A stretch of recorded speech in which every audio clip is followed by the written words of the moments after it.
कार्यक्रम के पुण्यार्चक हैं माता पिता श्रीमान रूपचंद जी जैन, श्रीमती कमला जैन, दिनेश जैन, रेखा जैन, दिवेश जैन, दिशा जैन, गंगवाल परिवार, प्रवासी मुंबई, निवासी ब्यावर।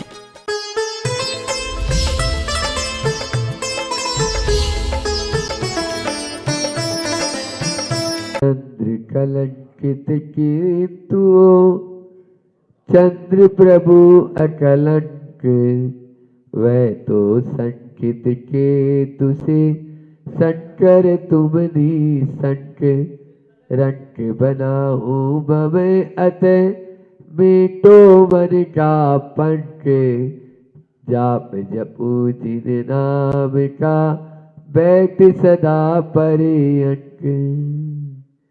बोले सिंखेड़ा के मूल नायक चंदा प्रभु भगवान की, परम उपकारी संत शिरोमणि आचार्य गुरुवर विद्यासागर जी महामुनि राज की, पूज्य मुनि श्री 108 दुर्लभ सागर जी महाराज की।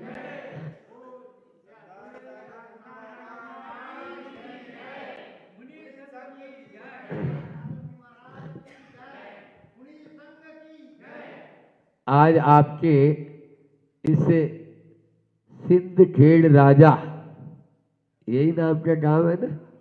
हाँ, इस गांव में आना हुआ क्योंकि हम लोग तो पांव पांव चल के और गांव गांव पहुंच जाते हैं। पदयात्री बनोगे, करपात्री बनोगे, तभी तो उस मोक्ष के महल में पहुंच पाओगे। समझ में आ रहा है?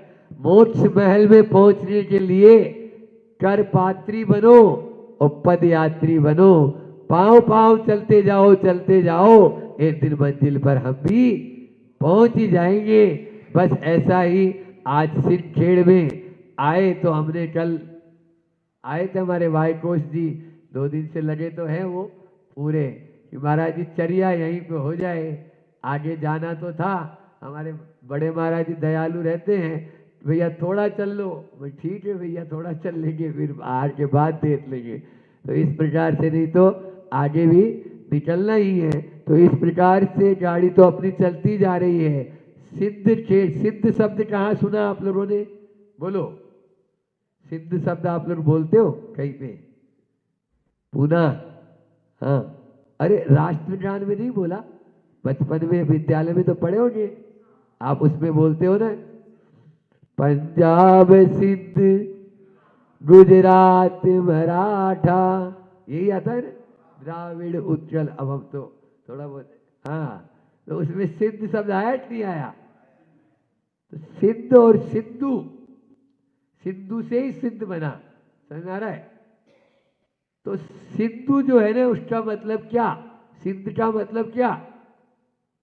सिंध का मतलब है एक नदी का नाम है, सिंध नदी जो पंजाब में, ठीक है ना? वो तो मालूम हो गया, वो भी नहीं? हाँ, जो पाकिस्तान की ओर चली जाती है वह सिंध नदी। और सिंध देश भी है जो भारत का ही टुकड़ा था, लेकिन आज वह भी बाहर हो गया। तो इस प्रकार से हमें अपनी इस इतिहास को याद रखना है। और उस सिंधु का मतलब होता है सागर, एक होता है बिंदु और एक होता है सिंधु। 2 शब्द याद रख लेना, बिंदु और सिंधु। अल्प समय में अपनी बात को पूरी करना चाह रहा हूं कि आचार्य श्री जी का हाइकू है, बिंदु जा मिला सभी मित्रों से, जहां सिंधु नहीं है। जहां सिंधु वही है। मतलब है, सिंधु का मतलब होता है सागर और बिंदु का मतलब होता है बूंद। तो बिंदु जो होती है उसका अस्तित्व नहीं, थोड़ी सी धूप आई उड़ जाएगी, लेकिन वही बूंद यदि एक दूसरी बूंद से मिल जाए, तीसरी बूंद से मिल जाए, चौथी बूंद से मिल जाए, वो बूंद बूंद बूंद बूंद धारा बन जाएगी, और धारा एक दिन नदी बन जाएगी, और नदी एक दिन सागर बन जाएगी। बूंद बूंद के मिलन से जल में गति आ जाए, और सरिता बन सागर चली, सागर बूंद समाए, सागर बूंद समाए। सागर में बूंद है, लेकिन अब वो बूंद नजर नहीं आ रही। क्यों? क्योंकि अब वह साझर बने। आप लोग भी साझर बन सकते हैं, लेकिन आदमी क्या करता है, केवल अपने आप में ही रहना मस्त रहता, संयुक्त परिवार में रहना पसंद ही नहीं करता। पहले महिलाएं चोटी बांध कर रखती थी तो संयुक्त परिवार रहता था, अब बाल खुले रखती है, अब कहाँ से संयुक्त परिवार है। बाल बिखरे हुए हैं तो सब बिखर गए, समझ में आ रहा है? इसलिए बंद कर रहो। कौन कहता है कि दीवारों में दरारें होती है, और जब दिल में दरारें होती है तब दीवारें खड़ी होती है। समझ में आ रहा है? दीवारों में नहीं, दिल में दरार है तब दीवार खड़ी। एक ही कमरे में 4 भाई रहते थे, चारों की पत्नियां रहती थी, बच्चे हो जाते थे, सब बड़े हो जाते थे, सब अच्छे से रहते थे। अब एक छत के नीचे एक पलंग पे रहते हैं तो भी एक का मुंह इधर रहता है, एक का मुंह इधर रहता है, एक भारत जा रहा है, एक पाकिस्तान जा रहा है। समझ में आ रहा है? ये हो रहा है, क्यों हो रहा है? तो ये क्यों हो रहा है? ये इसलिए हो रहा है कि हम अपने आप को नहीं, एकता। सिद्धू आपको, आप कह रहा है सिद्ध खेड़ राजा, यदि राजा बनना चाहते हो तो आप एकता रखो। एकता रखोगे तभी हम अपन आगे बढ़ पाएंगे। लेकिन एकता में बल है, संगठन में शक्ति है। घर और परिवार में यदि आप एकता बनाए रखने चाहते हो तो आज सिद्ध खेड़ राजा में इसमें 4 बात देके जा रहा हूं मैं, ठीक है ना? वो है, सबसे पहले एक दूसरे के प्रति सौहार्द रखें। सौहार्द मतलब, सौहार्द का मतलब होता है कि एक दूसरे के प्रति हृदय में जब हम उसके गुणों को देखेंगे तब आगे बढ़ेंगे। समझ में आ रहा है? अच्छाई देखें, बुराई नहीं। एक दूसरे के प्रति सौहार्द रखें, एक दूसरे से संवाद रखें। संवाद मतलब बोलचाल रखें। बोलचाल रखोगे तो प्रेम बढ़ेगा, अन्यथा तरुण सारी कहते थे, लड़ लेना, झगड़ लेना, पिट जाना, पीट देना, लेकिन बोलना मत छोड़ना। यदि बोलना यदि आपने छोड़ दिया तो सुलह के सारे दरवाजे बंद हो जाएंगे। इसलिए आप हमेशा बोलते रहो, जिससे भी लड़ाई भी होगी तो बोल लो भैया, क्योंकि अपन अंदर ही अंदर जब तक घुसते रहोगे वो वैर की गांठ बन जाती है जो भौ भौ तक चलती रहती है। सौहार्दपूर्ण व्यवहार रखें, संवाद बनाए रखें, एक दूसरे का समादर करें। जितना आप आदर करेंगे, जितना सम्मान देंगे, रेस्पेक्ट देंगे तो रेस्पेक्ट मिलेगा, सम्मान देंगे तो सम्मान मिलेगा। आप दूसरों का सम्मान करो, लोग आपका भी सम्मान करेंगे। समझ में आ रहा? आज जीजा भाई के उसमें गांव में बैठे हुए हम, शिवाजी की माता जी थी ना, जीजा माता, हाँ, जिसने शिवाजी जैसे पुत्र को जन्म देने के लिए पहले आपको जीजा माता जैसा बनना पड़ेगा, तब आपके घर में शिवाजी पैदा हो सकते हैं। समझ में आ रहा है? उसने कितना त्याग तपस्या की और अपने बालक के लिए क्या उसने सिखाया, तब वो फिरंगियों के और मुगलों के बस में नहीं आता था। अकेले भिड़ जाते थे, अकेले। आप देख लीजिए, ऐसा जब स्वाभिमान आता है ना, तब सिर जीजा माता के जो पति थे वो भी कभी अंग्रेजों के सामने, मुगलों के सामने कभी सिर नहीं झुकाया उन्होंने, सिर नहीं झुकाऊंगा। और वो पिताजी को शिवाजी भी ये कहते थे, पिताजी सिर झुकाने की जरूरत नहीं है, सिर कटा सकते हैं लेकिन सिर झुका नहीं सकते। सिर झुकेगा तो केवल सच्चे देव, शास्त्र और गुरु के सामने ही झुकेगा, और कई बार भी हमारा सिर झुक नहीं सकता। ये हमारे अंदर में स्वाभिमान होना चाहिए। आज तो आपका सिर श्रीफल से भी ज्यादा सस्ता है, चाहे जहां मत्था पटक देते, ये सब कुछ नहीं। इसलिए समादर होना चाहिए, एक दूसरे का सम्मान करो। और अंतिम पहला क्या बताया वाइको जी? पहला क्या बताया? सौहार्दपूर्ण व्यवहार रखें एक दूसरे के प्रति। फिर दूसरा बताए एक दूसरे का अंदर संवाद हो। तीसरा बताया एक दूसरे का समादर करें। और चौथा है सहिष्णुता। हम, हाँ, जितनी हमारे भीतर में सहिष्णुता होगी, ये 4 ऐसे याद रख लेना, सौहार्द, संवाद, समादर और सहिष्णुता।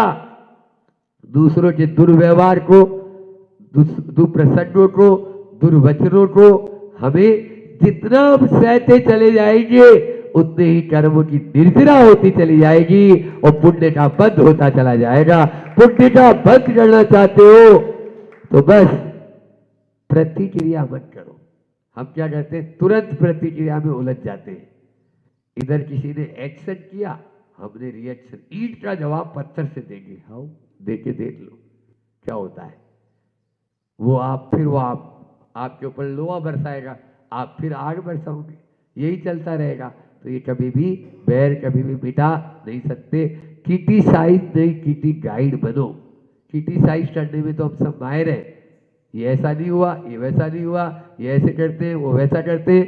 क्रिटिकाइड, अच्छाई पर ध्यान दो और उसको बोलो ये थोड़ा सा ऐसा कर लेते तो और अच्छा हो जाता, तब तो आपका यह कहना उचित रहेगा। लेकिन क्या करे, आदमी की टोटने की आदत पड़ जाती है और वह टोटा टोटी में ही अपना जीवन पूरा बर्बाद कर देता है। संत कहते हैं भैया इस टोटा टोटी से बचो, और यदि एकजुट हो जाओगे, जिस दिन हम एक साथ एकजुट हो जाएंगे तो विशाल सागर का रूप ले लेंगे। आपके सामने नदी होती है, अमरकंटक में छोटी सी पतली सी धारा दिखली है, इतनी सी, और तिलवारा घाट में 1 किलोमीटर चौड़ी वही नदी, और ओंकारेश्वर में 2.5 किलोमीटर, और यदि भरूच में चले जाओ गुजरात में तो महासागर का रूप ले लेती है। वह छोटी सी नदी बड़े महासागर का रूप तभी लेती है जब दोनों तटों के बीच में रहते हैं। हम भी दोनों तटों के बीच में रहे तो एक महासागर का रूप ले लेंगे, और महासागर का रूप लेकर अपने अस्तित्व को और विशाल बना लेंगे। बस उभय कुलवर्धिनी कहलाती है। महिलाएं बैठी हुई है, समझ में आ रहा है, एक पति का कुल, एक पिता का कुल। पिता के कुल में जन्म हुआ और पति के कुल में आए, या दीक्षा लेना है तो गुरुकुल है।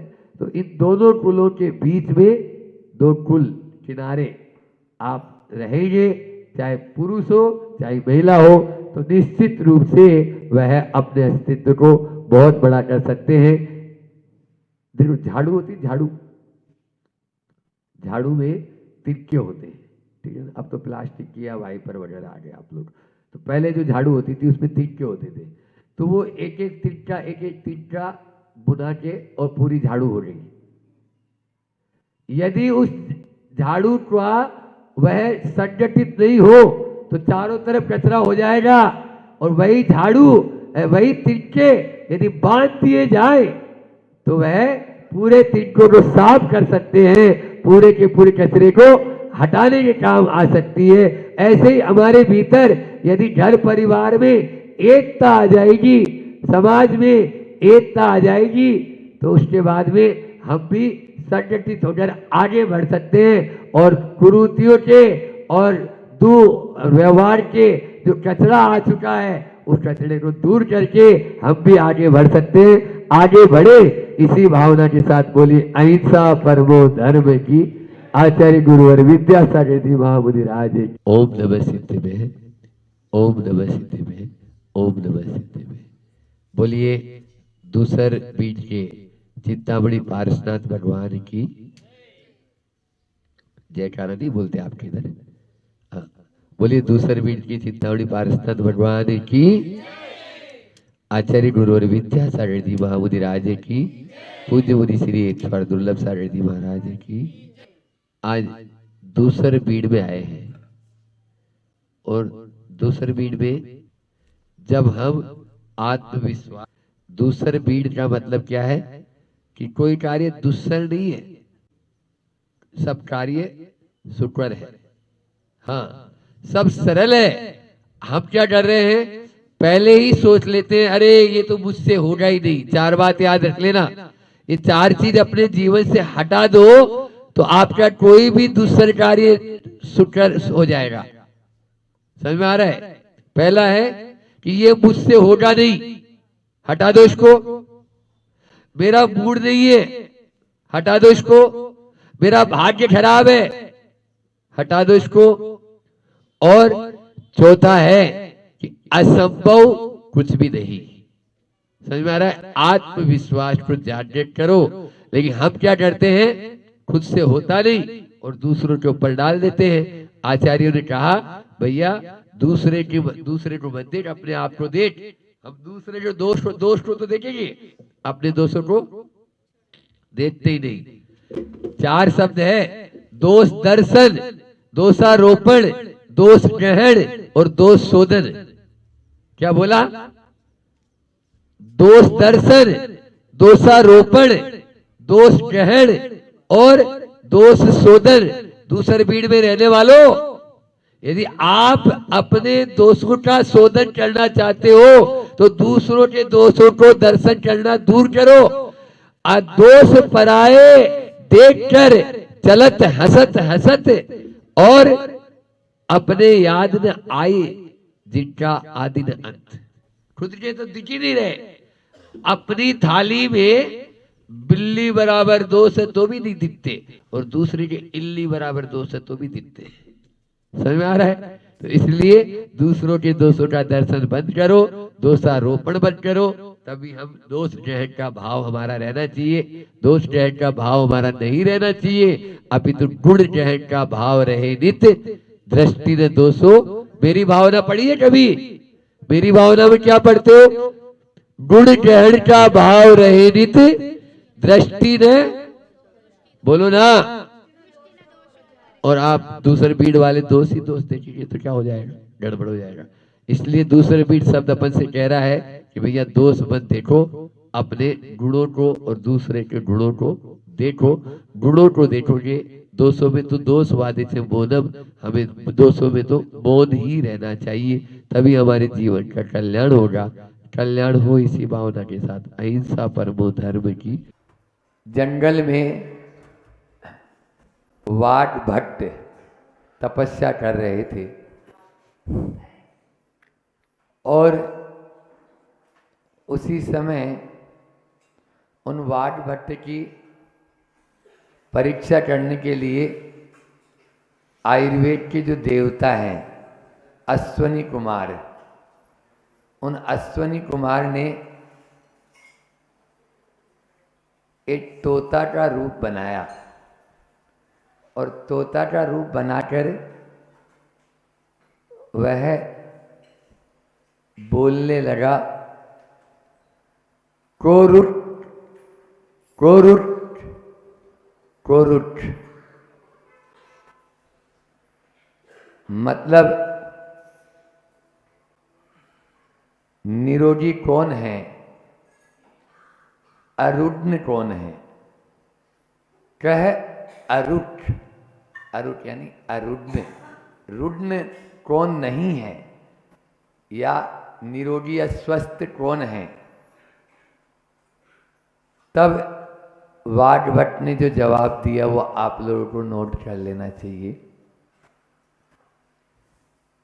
हितभुट मितभुट साठभुट चेव। जो हितकारी खाने वाला है, कम खाने वाला है और शाकाहारी है। हितभुट यानी हितकारी, मितभुट यानी मर्यादा में, अति मात्रा में पथ्य भी कुपथ्य होता है।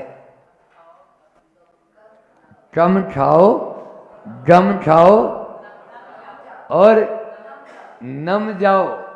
जो नम जाएगा, जो झुक जाएगा, वो कभी भी टूटेगा नहीं। इसीलिए यहाँ पर क्या खाना, कब खाना, क्यों खाना, कैसे खाना। चोखा, आप लोग चोखा बोलते हो तो 4 कै का विचार किया जाए, वो होता है द्रव्य, क्षेत्र, काल और भाव। इसलिए उसका नाम ही है चौका। चौका यानी किचन नहीं बोलते अपने यहाँ, चौका। रसोई भी नहीं बोलते, रसोई बन गई उसको रसोई बोलते हैं, चौका में फिर रसोई बन जाती है। समझ में आ रहा है? तो 4 कै का विचार करना है। क्या, कब, कैसे और क्यों, क्या क्यों कब और कैसे, द्रव्य क्षेत्र काल और भाव, इनका आपको विचार करना आवश्यक है। अभी मूलाचार का स्वाध्याय चल रहा है, उसमें भी यही आया कि हमको अपना क्या लेना है और क्या नहीं लेना। और हमारा ये शरीर जो है ना, इसको अल्प समय में छीन भी नहीं करना है, क्योंकि संयम का पालन यहीं हो सकता है, वहाँ तो होना ही नहीं है। वहाँ तो 1 सेकंड बाद में ही हम असंयमी हो जाएंगे। यहाँ पर संयम के साथ में हमारा यह चल रहा है। तो इसलिए आपको भी इन 4 का विचार करना है। और 3 हितमुट मितमुट और 60 फुट चेव, इस प्रकार से आपको आज 7 बातें बताई। बात तो जीरा की भी करनी थी, लेकिन समय अपना इतना ही है, इतना ही करते हैं, फिर अपन बात और आगे रख लेंगे।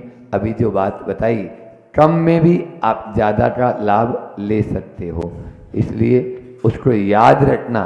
भोजन करना उतना जरूरी नहीं जितना कि भोजन को पचाना, पढ़ना उतना नहीं, पढ़ने के साथ में उसका चिंतन मनन करना। बच्चे बैठे हैं ना, तो उसको चिंतन करो, मनन करो, वही अपने काम का है, काम का रहे। इसी भावना के साथ में अहिंसा परमो धर्म की आचार्य गुरु और विद्यासागर जी महामुनि राज की बात चल रही है। भगवान बनना है, भगवान के बाजू में बैठना है, भगवान बनने की हैसियत आत्मसात करना है, वो ताकत भगवान बनने की आत्मसात करना है, उनके साथ बैठने की ताकत को अपने अंदर लेके आना है। उसकी बात चल रही है। और उसकी बात प्रारंभ करते हुए 16 कारण भावनाओं में जो शील वतिष्ठार, उस भावना पर अपनी बात चल रही है। और उसमें हमने आप लोगों के बीच में मंगलाचरण में तैयार किया है कि तीर्थंकर बनना है तो हिंसा का तांडव हटाना होगा, तीर्थंकर बनना है तो झूठ का वमन करना होगा, तीर्थंकर बनना है तो चोरी का दामन छोड़ना होगा, तीर्थंकर बनना हो तो कुशील का जाल तोड़ना होगा, और तीर्थंकर बनना है तो परिग्रह का आग्रह छोड़ना होगा, तीर्थंकर बनना हो तो जीवन को निर्दोष बनाना होगा, तीर्थंकर बनना है तो सप्तशील की ओर मुड़ना होगा, और तीर्थंकर बनना है तो अष्ट प्रवचन मातृकाओं की ओर झुकना होगा। और बात चल रही है तीर्थंकर बनना है तो चोरी का दामन छोड़ना होगा। 2-3 प्रवचन इस चोरी पे हो गए, इसको रिवाइज कर लेते हैं कि तीर्थंकर बनना है तो चोरी को छोड़ना होगा, क्योंकि चोरी करने का भाव जब ही आता है जब हम अपनी इच्छाओं को सीमित नहीं रख पाते हैं। चोरी की कमजोरी नहीं या चोरी की इस बलजोरी नहीं हमें संसार में भटकाने वाली, ये हमारी सबसे बड़ी कमजोरी है। और व्याख्या में अलग ही करता हूँ, झूठ की व्याख्या भी कुछ अलग करी थी। जो चोरी की व्याख्या आप लोग मानते हैं उससे कुछ हटकर चोरी की व्याख्या प्रारंभ करी थी यहाँ पर। और चोरी की व्याख्या के 5 बिंदु बनाए। सबसे पहला बिंदु है समय चोर। कौन सा चोर?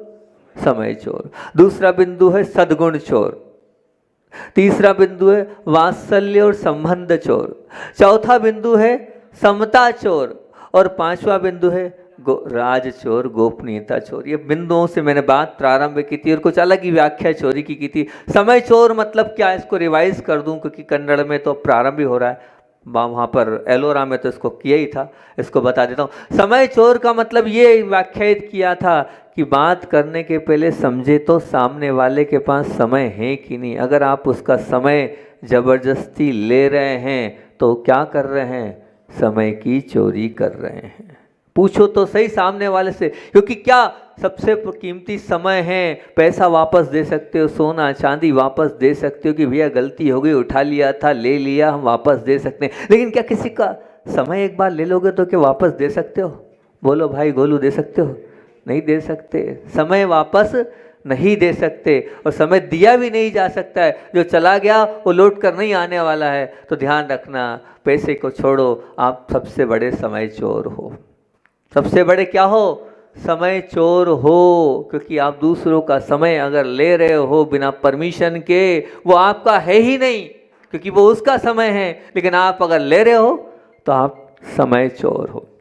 जैसे बिना किसी के पूछे वस्तु आप लेते नहीं हो, ऐसे इस समय भी बिना पूछे नहीं लेना चाहिए। एक और बात इसमें बोली थी, मान लीजिए आप कोई वक्ता हैं या आपको कहीं बोलने के लिए बुलाया गया है और जितना समय दिया है उससे अगर आप अधिक समय ले रहे हैं, मान लीजिए 500 लोग बैठे हैं और 5 मिनट आपको 15 मिनट दिए और आपने 20 मिनट बोलिया, 5 मिनट आपने अधिक लिए, 500 गुणित 5 लगा लो, 5 मिनट 500 लोगों के आपने खराब कर दिए। उतना समय आपने चुरा लिया है, ये आप समय चोर कहलाएंगे। मान लीजिए आप कहीं गए हैं और आप समय पर नहीं पहुंचे हैं, तो जितनी देर से आप पहुंचे हैं और जितनी देर लोग इंतजार कर रहे हैं, उन सबका क्या किया आपने?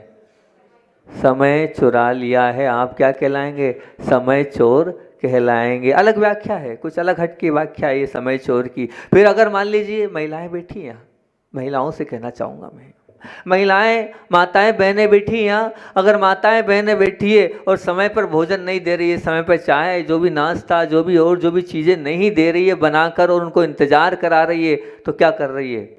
उनके समय पर चोरी कर रहे हैं। आप समय पर चोरी करने वाले हो गए। तो ध्यान रखना, हम अगर किसी का समय बर्बाद कर रहे हैं, किसी का समय लुटा रहे हैं, तो हम बहुत बड़े समय चोर हैं। बाकी चीज़ तो दी जा सकती है वापस, लेकिन समय वापस नहीं दिया जा सकता है। कभी ध्यान गया इस ओर? नहीं गया।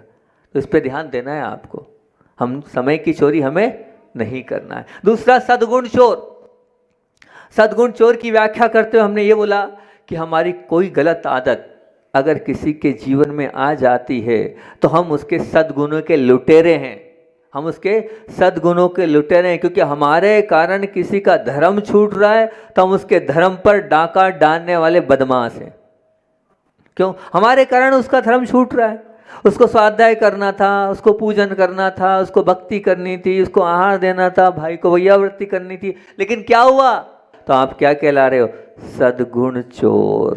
क्या कहला रहे हो? सद्गुण चोर आप कहला रहे हो। ये बात निश्चित मान के चलना, क्योंकि और तो और ये भी एक बात बोली थी कि कोई अगर प्रशंसा योग्य कार्य कर रहा है और उसको देखकर भी, प्रशंसा योग्य कार्य को देखकर भी आप अगर प्रोत्साहन नहीं दे रहे हो और वो अगर दिखता है और वो कार्य छोड़ता है, तो आप क्या हुआ?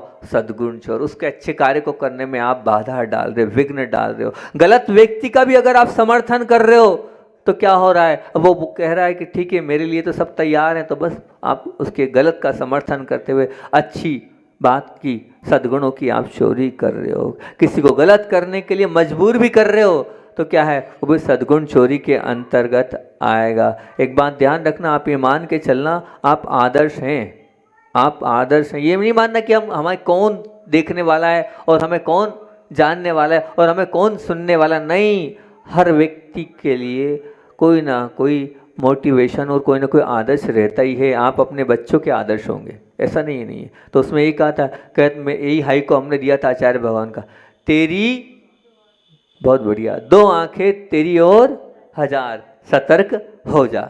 ये वाली बात हमने बोली थी, क्योंकि हम कुछ भी कर रहे हैं, आप आलू खा रहे हैं, आप प्याज खा रहे हैं, आप रात में भोजन कर रहे हैं, आप सिगरेट पी रहे हैं, आप ड्रिंक कर रहे हैं, आप तंबाकू खा रहे हैं, आप पाउच खा रहे हैं, आप जुआ खेल रहे हैं, जो भी कर रहे हैं उससे अगर किसी ना किसी को तो सीख मिलेगी ही मिलेगी, मान के चलना। और आप उसके सद्गुण के चोर हैं। फिर बात वात्सल्य और आपसे संबंध की चोरी की बात प्रारंभ करी थी मैंने, और यहाँ से मैंने ये कहा था कि अगर आपके कारण किसी के संबंधों में दरार आ रही है, प्रेम समाप्त हो रहा है, तो आप प्रेम और उन संबंधों को चोरी करने वाले हैं, चोरी करने वाले हैं। और फिर चोरी के बाद ये बात करी थी मैंने कि मान लीजिए कि भैया किसी की कोई बात है, किसी की कोई बात है, और वो बात किसकी है? उसके सद्गुण हो या उसके दुर्गुण हो, है ना। अब दुर्गुण किसके हैं? वो दुर्गुण उसके हैं। आपके हैं क्या? नहीं है ना। वो दुर्गुण आपके नहीं है ना। तो जब दुर्गुण आपके नहीं है, उसके दुर्गुण है। अब उसके दुर्गुण है या उसके दोष है या उसमें जो कमी दिख रही है वो उसकी है, आपकी नहीं है। जब वो आपकी नहीं है तो उस पर अधिकार किसका है? उसी का हैगा। लेकिन उसके दुर्गुणों को, उसके दोषों को, उसकी कमियों को बताने का अधिकार आपको है क्या? जब उसकी चीज़ है ही नहीं, आपकी वो उसकी है आपकी है नहीं, तो आप उसके बिना पूछे कैसे बता रहे हो उसके दुर्गुण? आप उसकी कमियां उससे बिना पूछे कैसे बता रहे हो जब वो आपकी नहीं उसकी है? जब उसकी कमी है, उसके दुर्गुण है, उसके दोष है, और अगर आप उसको बता रहे हो तो क्या हो गया? चोरी नहीं कर ली। चोरी हुई ना। अगर आपको बताने की इतनी है इच्छा तो भैया उससे पूछो ना कि आपके दोष है, आपके दुर्गुण है, आपकी कमियां हैं, मैं सबके बीच में रखूँगा, तब तो कोई बात नहीं। अगर बिना बताए आप अगर सामने वाले के दुर्गुण और दोषों को बता रहे हो तो क्या हो, आप चोरी करने वाले हो। बिल्कुल चोरी, अलग व्याख्या है, अलग चीज़ बता रहा हूँ आपको मैं इस चोरी के विषय में। तो ये आप चोरी करने वाले हो गए हो। क्योंकि मैं चोरी इसलिए बोल रहा हूँ, हालांकि आप कहोगे महाराज जी तो निंदा हो गई, पर मैं इसलिए बोल रहा हूँ, यहाँ व्रती लोग भी बैठे होंगे, वो 1 रुपया भी किसी का नहीं लेते। अगर कुछ रखा है तो उठाएंगे नहीं, अरे नहीं नहीं ये ठीक नहीं है ना। बहुत ईमानदारी के साथ आप किसी का 5 रुपया भी, लगभग यहाँ जितने 90% लोग तो बोल सकता हूँ मैं डंके की चोट पे कि इतने तो ईमानदार होंगे यहाँ बैठ के गुरु की वाणी सुन रहे हैं, तो कहीं 10 रुपये भी पड़े हों तो उठाएंगे नहीं, किसी का जेवर भी पड़ा हो तो उठाएंगे नहीं, कोई सामग्री भी पड़ी हो तो उठाए। क्योंकि चोरी क्या है? पाप। चोरी क्या है? पाप। लेकिन किसी का दोष, किसी की कमियां बताना भी चोरी है, उसको पाप में बता रहा हूं, निंदा नहीं। निंदा से बढ़कर जब मैं कह दूंगा चोरी पाप, इसे निंदा पाप है, 5 पापों में कह दूंगा तो आप डर जाएंगे कि भैया ये तो बहुत गरीब। तो दूसरों के दोषों को बिना पूछे जब जब निंदा करके आप बता रहे हो तो आप चोरी का दोष कर रहे हो, चोरी कर रहे हो। जितनी सासू हैं और जितनी बहुएं हैं वो कान खोल के, सब तो नहीं होगी, मैं ये नहीं कह रहा हूँ, अब बहू सास की करती है, सास बहू की करती है निंदा, दोष बताती है, ये ऐसी है, ये वैसी है, ये इस प्रकार की है, इस प्रकार की है, तो क्या कर रही है वो? चोरी कर रही है ना। अगर मान लीजिए बहू को सास के विषय में बोलना है और सास को बहू के विषय में बोलना है, वो कह दे कि मैं आपकी ये कमियाँ और ये बुराइयाँ हैं और मैं मंदिर में जाके सबको बताऊँगी, तब चोरी का दोष नहीं लगेगा। दोनों हाथ से आशीर्वाद, तब चोरी का दोष नहीं लगेगा। परंतु अगर बिना बताए वो कह रही है, क्योंकि वो उसके है ही नहीं। आप क्या मानते हो? अच्छा, चोरी की क्या परिभाषा मानी आपने? जो चीज़ हमारी नहीं है उसको हमें नहीं उठाना। तो दोष हमारे नहीं हैं, वो सासू माँ के हैं, वो बहू के दोष हैं मान लीजिए, तो फिर आप क्यों बता रहे हो? जो आपके नहीं है वो आप क्यों बता रहे हो? तो चोरी है कि नहीं? बोलो तो, है ना चोरी? अब ऐसी चोरी करोगे, और चोरी क्या है? पाप। और पाप करने से कहाँ जाते हैं? नरक। तो नरक जाना है। जब जब भी आप चोरी करोगे, निंदा करोगे, दूसरों के दोष बताओगे, नरक जाओगे। क्या? कहाँ जाओगे? नरक जाओगे। इसलिए ऐसी चोरी मत करना। किसी के दोषों को हमें नहीं बताना है, बिना पूछे हम नहीं बताएंगे। तो ये, और नहीं तो बताना है तो खुलेआम सामने वाले को बता के बताओ, तो बहुत अच्छी बात है कि यहाँ तक अपनी बात हुई थी। और फिर आगे और अलग बात कि आज हर परिवार में दरारें हो रही हैं, हर परिवार टूटता चला जा रहा है। अब वो टूटता चला जा रहा है वो परिवार, तो वो उसमें महत्वपूर्ण कारण कौन है? माताएं हैं। माताएं कैसे? माताएं इसलिए बोल रहा हूँ, अधिकतर माँ और बेटी का बड़ा स्नेह होता है, माँ और बेटी का आगाढ़ प्रेम होता है। और जब वो दूसरे घर चले जाती है तो वो बेटी आपकी है क्या? किसकी है वो? किसकी है वो? बताओ ना, बोलो ना। पराई हो गई ना। आप बड़जात्या थे वो सेठी हो गई, आप काला थे वो लुहाड़िया हो गई, ऐसी ना। आप गंगवाल थे वो ठोले हो गई। यही है ना आपके, ऐसे ही चलता ना मारवाड़ी में। हम भी मारवाड़ी इसलिए हमें मालूम है। तो वो गोत्र तो बदल गई। अब वो गोत्र बदल गई तो वो आपकी रही नहीं। जब वो चीज़ आपकी नहीं रही तो उस पर आपका अधिकार है क्या? नहीं है। अब जब उस पर आपका अधिकार नहीं है और उसके बाद फिर आप अपने हिसाब से उसको चला रहे हो, अपने हिसाब से आप उसको घुमा रहे हो, अब उसने कुछ बताया और आप उसको यहाँ से उसको मूव कर रहे हो, ये भी चोरी है। क्यों कर रहे हो? जो चीज़ आपकी, आप अपनी बेटी नहीं है वो, अब गई वो दूसरे की हो गई है, सब कुछ बदल गया है, उसको आप अपना क्यों मान रहे हो? जो दूसरों को दे चुके हो वो चीज़ अपनी नहीं है तो आप उसको क्यों मान रहे हो अपना? और अगर मान रहे हो तो अगर वो कुछ हो भी उस घर में रहा है तो आप उसको यहाँ से संचालित मत करो, आप यहाँ से उसको डिमोटिवेट कर देते हो और फिर वो कहते ऐसा कर, ऐसा कर, ऐसा कर, और वो वैसा वैसा करते चली जाती है और फिर 2 टुकड़े हो जाते हैं। जब भी कोई मेरे पास नया जोड़ा आता है तो सबसे पहला नियम मैं एक ही देता हूँ, उससे यही नियम देता हूँ कि चाहे जो हो जाए, अब तेरा पति भगवान है, तेरी सासू ही माँ है, उसके अलावा और कुछ भी नहीं है। अब पूरा संसार खराब और तेरा जो परिवार सबसे अच्छा, इसके अलावा कहीं स्वर्ग नहीं है, सब जगह नरक है और ये परिवार ही स्वर्ग है। ये नियम ले लेना कि किसी से बुराई करना नहीं, अपने परिवार की जो है वो ठीक है। अब बदल सकती नहीं हूँ और बदल है भी नहीं ताकत, तो कभी भी और कम से कम इतना तो नियम ले ही लेना कि अपने माता पिता को जब भी बताऊंगी तो अपने परिवार की अच्छा ही बताऊंगी कुछ, क्योंकि वो कुछ कर पाएंगे नहीं, वो यहाँ से आपने अपनी माँ को कुछ बता भी दिया कि ऐसा ऐसा है, तो वो भी परेशान, उनका भी दिन रात सुख आप समाप्त कर रहे हो और साथ में स्वयं भी आप परेशान हो रहे हो। और फिर जब फ़ोन पर बात होती है, फ़ोन तो चला गया, मोबाइल पर जब बात होती है तो इतनी सी की इतनी बड़ी हो जाती होती है ना। तो कम से कम ये बात ध्यान रखना, वो अब हमारी नहीं है, उस पर हमारा कोई अधिकार नहीं है, तो उसको चलाने का भी अधिकार हमारा नहीं है, उस पर चलाने का भी अधिकार नहीं है। और अगर मान लीजिए आप चला रहे हैं तो दूसरी बात, आपके कारण अगर उस सासू और बहू का प्रेम टूट रहा है, संबंध टूट रहा है, तो आप उसका समर्पण टूट रहा है, तो आप ये मान के चलना आप उनके संबंधों को और प्रेम को चुराने वाले चोर हैं। उनके संबंधों को, उनके आगाढ़ प्रेम के अंदर गांठ डालने वाले चोर हैं। ऐसी चोरी नहीं करना कि उनके आपस के संबंध, आपस का प्रेम आपके माध्यम से टूटे, बिल्कुल नहीं करना। अगर आप ये कर रहे हैं तो चोरी कर रहे हैं। है ना, बहुत सारी सासू माँ ऐसी जिनकी बेटी, सासू माँ नहीं कहलाएगी, माँ, सासू माँ नहीं, गलती होगी, माँ, बहुत सारी माएँ ऐसी होंगी जो अपनी बेटियों को चलाती होंगी यहाँ से, बोलो ना, है ना, हाँ या ना में तो जवाब दो। बहुत सारी सासू माँ, बहुत सारी माताएं बैठी है, करते हैं, नहीं, बिल्कुल नहीं करना चाहिए। उनको यही देना चाहिए, बेटा तेरा घर है तो मुझे मत बताए, तू अपने हिसाब से उसको फेस कर, मैं कब तक तेरे साथ हूँ, मैं कब तक तेरे को बताऊंगी, तो कुछ समझती हैगी, उसको ऐसा समझाना चाहिए।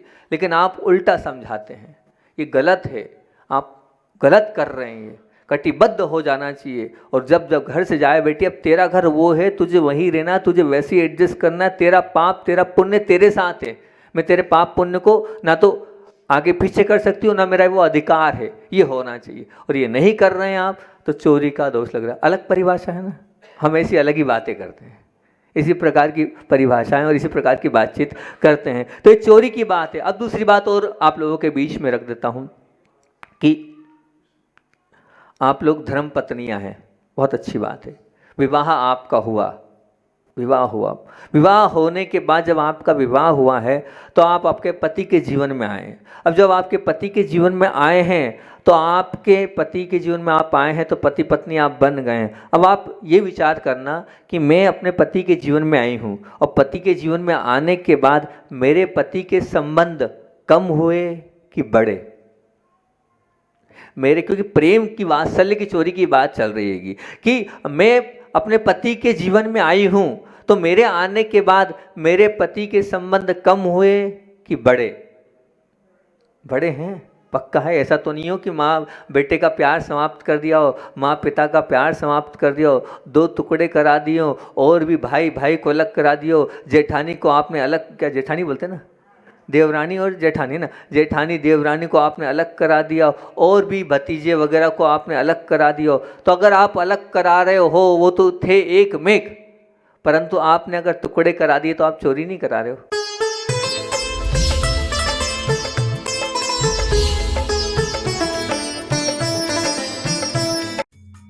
इस कार्यक्रम के पुण्यार्चक थे माता पिता श्रीमान रूपचंद जी जैन, श्रीमती कमला जैन, दिनेश जैन, रेखा जैन, दिवेश जैन, दिशा जैन, गंगवाल परिवार, प्रवासी मुंबई, निवासी ब्यावर।